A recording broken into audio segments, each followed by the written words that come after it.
Welcome to Football Guys Dynasty Show. It's me, your favorite professional nerd. And with me, as always, is our Dynasty captain, Jeff Bell. And then we got Herms for one more. It's our Dynasty trade show. We got two Travis Etienne's trades. One of them is from Billy Langer, 4659. He sent Travis Etienne. He received Diontae Johnson and a 25 third. Herms, you're the guest, so we'll start with you. Where are you at with this? Did our boy Billy nail this? Yeah, dude, I'm definitely here for this. I am a little bit skeptical about Travis Etienne at this point, especially because his biggest crimes have been getting hurt and also being bad, which is a very, very tricky combination. I also just happen to really like Tank Bigsby and kind of believe that he's going to end up being the dude. So maybe there's just a little bit of selfish wish casting going on there. But yeah, bringing in a receiver like Diontae Johnson and getting that, kind of later pick equity that could turn into anything, maybe even a boat, is a lot of fun. Jeff, what about you? Who do you think has better odds to be traded in real life here between Etienne and Diontae Johnson? Diontae Johnson. Diontae Johnson?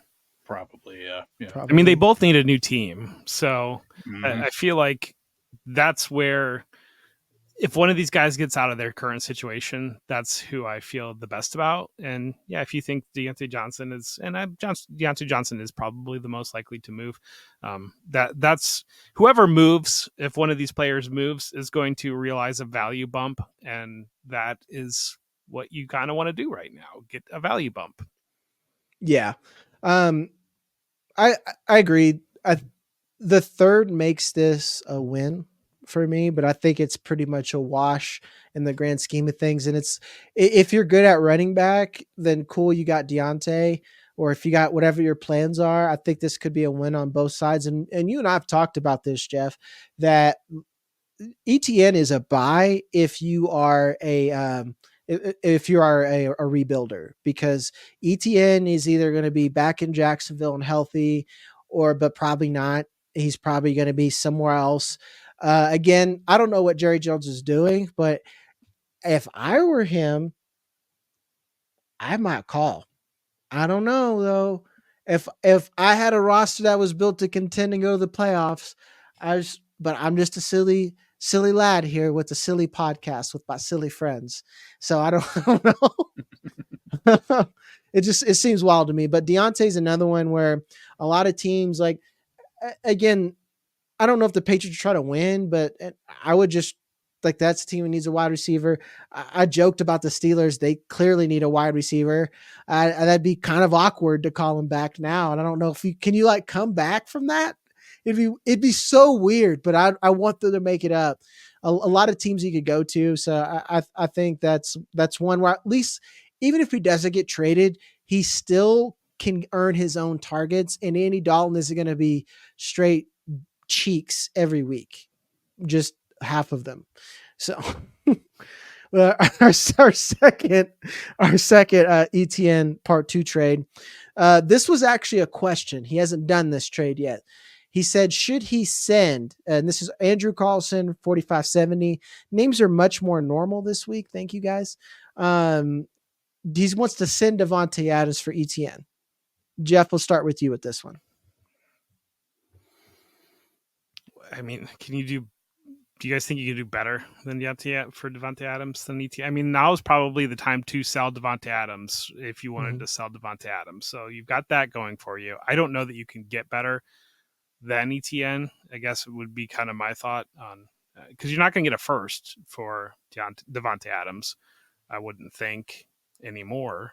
And maybe you could, but I think ETN has a case to be made that he could recoup first round value potentially if he moves again. Another situation, if he moves, that could spike his value again. I don't think he's terrible. I think he's just not in the right scheme fit. That makes sense. Yeah. And Doug Peterson's could be cheeks. I just don't think he's very good. To give Jordan McNamara credit, the greatest tweet he ever said is that Doug Peterson is Jeff Fisher with rings. Like, I howled when I read that tweet. Like he is Jeff Fisher with a ring, and it is it makes so much sense, man, because you got all that talent. And another team could go in there. Like, you remember when McVay came into the Rams at the Fish? You're like, oh, wow, what is this? This is exactly what I think the Jaguars are. Because I watched on Sunday, they said, like, they think this is the most talented team that they've ever had. And I'm like, yeah, and that's not good that this Patriots game was competitive for a while. Like, and everyone's like, well, they beat the Patriots. I'm like, that's not a flex, guys. It's like, No, that's watch not the a flex. Jets. Yeah, it's like at all. We're a bad team. We're not supposed to win at all. Or we don't really want to at this point. So with that being said, I need more context, Andrew. So go ahead. And I made sure to comment back to you, so you'll see it on this video. If you watch on Thursday, let me know if you're competing or not, because that tells me.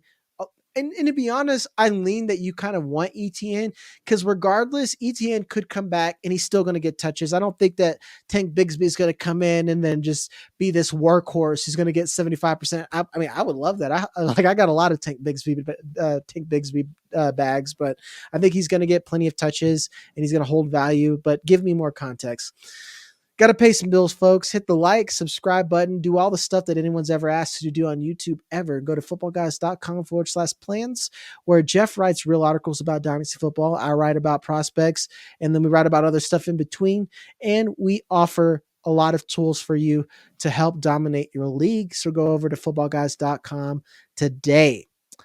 All right, Marvin Harrison Jr. We've been having lots and lots of tough conversations about the youngin, the wonderkin, S Merc S Merc Z. We're down to the ones that are hard to say. He sent Marvin Harrison Jr. He received Breece Hall, TJ Hockenson, and Josh Downs. I don't hate this haul, Herms. What about you? I don't hate it either, because I think if you hold it up to the scrutiny of some sort of keep trade cut type resource or something, it'll yell at you and call you a strange person for doing it. But if you're in a position right now where you really need to score points and you're just kind of nervous about the Marvin Harrison Jr. experiment, you could do a lot worse than getting a running back with insane volume, one of the league's best tight ends around the corner, just about to come back, and a really talented receiver in Josh Downs that, despite, the quarterback situation being what it is, when somebody else is in there, is really, really good. So, yeah, I mean, it's not, I don't know if I would do it necessarily, but depending on like the arc you're in with your season, if this is the thing that's going to push you over and help you really score those points more consistently, then like, yeah, good job. Yeah. And it, to me, looks like this trade that you're good at wide receiver. So you got someone that you like with upside later. You got a running back who's good now. And I keep forgetting that TJ Hawkinson's still basically a child. Like, he's like 26 years old or something. Yeah. Like, I think he's going to be fine. Like, tight ends last till they're like 32. So I think this is good. Jeff, where are you at? No, I like this deal. I'm usually really big on get the best player in the deal. But I mean, Breece Hall might be the best player in the deal, and to have him along with Hockenson, who, I mean, I think TJ Hockenson's a top 12 dynasty tight end, and he's going to probably be a weekly starter. If you're in a tight end premium league, he might be a flex option if you've got another good tight end, especially as you get to these deeper leagues that you're playing anybody with a pulse sometimes, occasionally. And then Downs, we've seen it from Downs. We've seen Downs. I mean, situationally, we haven't seen him with Anthony Richardson, so that's a problem. But at the same time, we've seen Downs give you top 20 weeks out of the wide receiver position. We've seen him be a difference maker and a player that can take volume, and a year two player that is on that type of ascension in his career. You love to get those pieces. So, I think Breece Hall over the next 5 years or so, I think is going to be a bigger difference maker in your lineup, arguably, than Marvin Harrison Jr. Hopefully Marvin Harrison Jr. makes a step and is able to close that gap or pass him. But at the same time, right now, I feel better projecting Breece Hall to be that player. And I know there was a lot of concern 2 weeks ago about Breece Hall forgetting how to play football, but the last 2 weeks he's been running back 3 in fantasy. So we're kind of back. Yeah, they're doing this cool thing where they're getting their fast players open in space. It's like they went back to last year. They're like, you remember when we were giving Breece Hall passes and he's like was doing cool stuff with them? And Nathaniel Hackett was insisting on making a committee with Braylon Allen, and then Todd Downing comes in and is like, what if we just give the best players the ball? Yeah. Yeah. It's the Braylon Allen thing was like, and I do think he probably deserves touches, but like not that many. It's I don't want to see a Jahmyr Gibbs, David Montgomery situation with that. Give Breece Hall the ball. Just stop.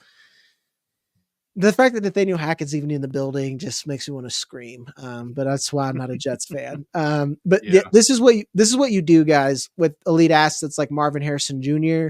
I like both sides of this. If you needed a stud wide receiver, you paid dearly, but you got a stud, hopefully. And then when you're going to flip someone with this value or in a dip, you got long-term assets. You didn't. I saw people like, well, I wouldn't got Davante because Marvin Harrison Jr. ain't it. I'm like, well, have fun finding a new league after you bail. Yeah, don't do that, guys. With that being said, this is a perfect segue to a trade. I've been waiting all week to talk about this. I asked them if I could. This is from Jag's home Dynasty League. And indulge me, gentlemen. I need a floor to vent. I wanted to scream in the group chat. I wanted to scream. This homie's a contender. He's 6-0 in this league. He's got a really solid team, has quarterback problems. So he sold a first for Andy Dalton, Dalton Schultz, and Alan Lazard. What did you do? I try to sell you Daniel Jones, homie, because why not get a younger Andy Dalton if you're going to buy an Andy Dalton? If you're going to do this, this is not how you win leagues. This is how you make it to the playoffs and then you lose. And now you've got to wipe doo-doo off the bottom of your feet because you stepped in it. This is what happens, guys. You're not guaranteed. Do you really think Andy Dalton is going to be the reason that you're going to win the league? Just Jeff, I'm done. Now, Jag, what do we do when we have this type? We don't publicly air it out. We quietly bait that hook again and throw it back in there and try to catch the next fish. They won't trade with me because I'm a contender and I have a podcast. So everyone thinks I'm trying to get one over on them. So yeah, my daughter says that's my dad. He's somewhat famous, and I think that's being too generous about being a current status. But no, I get it, and I get it. I deal with similar things. I think anybody in and around the fantasy industry deals with similar things. But yeah. So they made this trade, and guess who got traded in real life? Davante Adams. So Alan Lazard, bye. Yeah. That's you guys playing redraft and redraft the wrong way. You're playing redraft the wrong way. You looked at Alan Lazard. You're like, well, it's been 6 weeks and he's the wide receiver 8. Well, let me go and make a deal about that. Yep. And then have Juwan Jennings that you could spice up your Daniel Jones offer with. I'm not trying to laugh at you, Hog Wild. I love you, my boy, but I had to say something. I had to say something here. Herms, you want to get a lick in before we move on to the next issue? Yeah, it was certainly a choice. A choice was made. I'll give them that. I probably would not have made that choice. I hope they have an extra first, because if that's your only first and that's what you sent it for, I'm sorry. I feel that's not an optimal move, my guy. Not optimal. Not at all. But, hey, you tried, and that's what matters. And I'm going to go ahead and segue into this next one. I don't care what Alfredo says. We're going to talk about other stuff other than players that are SEO friendly. You guys had fun in the comments talking about vetoes, and I love y'all. We don't do that here. We don't believe in that. We don't, not up in here, dog. Not up in here, playa. Jeff, you say the line. Say it, Jeff. What am I? I'm sorry. I don't know. What do you do when you see someone do a bad trade like you do before? You load up that hook and you throw it back in the water and you go and go fishing. And no, vetoes. Not only should trades not be trades should be instantaneous.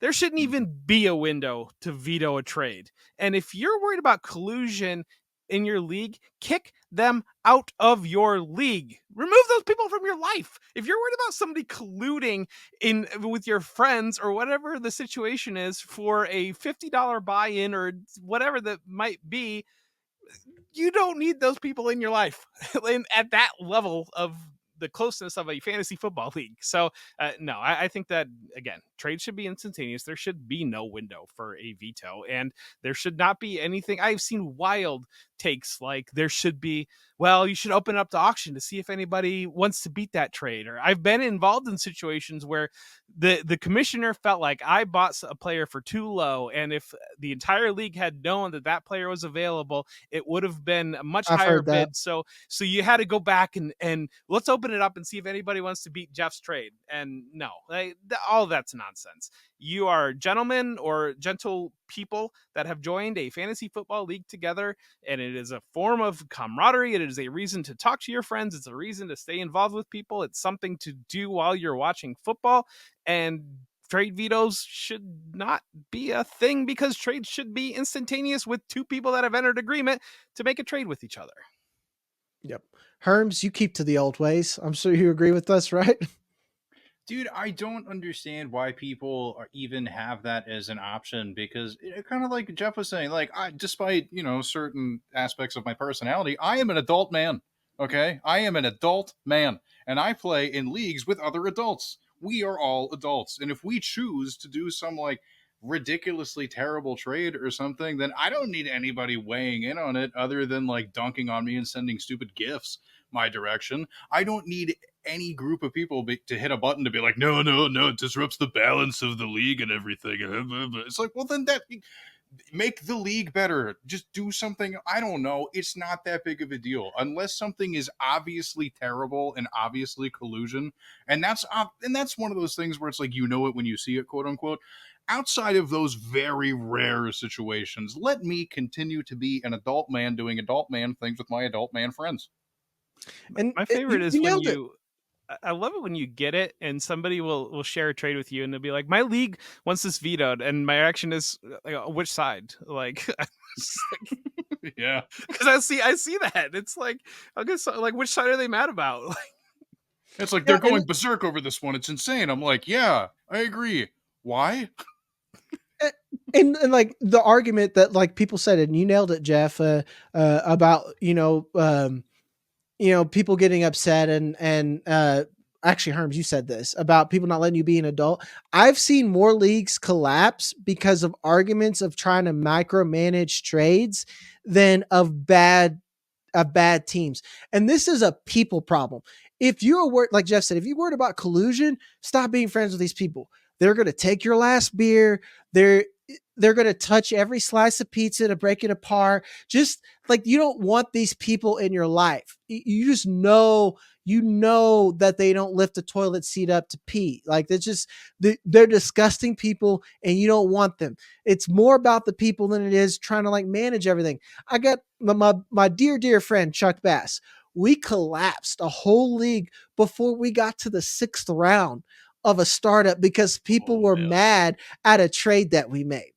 And they were like, this was a bad trade. So you know what it told me? Not that we needed vetoes, that I had gotten in the league with the worst people imaginable. They're basically like an HOA. Do you want to live in an HOA? Then why would you want to make your league an HOA, folks? I want to paint my room whatever. I don't care if it's in a living area. I want... now I'm getting to some other personal rants, but this is what it feels like. Let Jack have his purple room.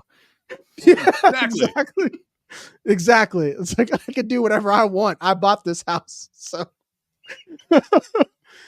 that's my own little rant that I wanted to get on you guys. Cause you guys got, I love the passion in the comments. Bring more of that. And give me more topics to educate you guys on. Well, in there, as always, I am Jagger May, your favorite professional nerd, and that is our Dynasty captain, Jeff Bell. Say goodbye to Herms because we're never bringing him back on. He's canceled. No, I'm just kidding. I'm the one who made the terrible joke. Herms, thank you for having us on. Anything you want to promote before we let you go? Yeah, if you want to check out some of my Dynasty work, I do Dynasty specific articles over at fantasypoints.com. I got a lot of really interesting stuff coming out over there. And if you're just in the mood for some redraft stuff and you want to get some second opinions on the already great stuff you're reading at footballguys.com, you could check out the articles that I publish, I know words, at the33rdteam.com. Awesome. Thank you. Love you, Herms. And I love all you guys. And we'll see you on the next one.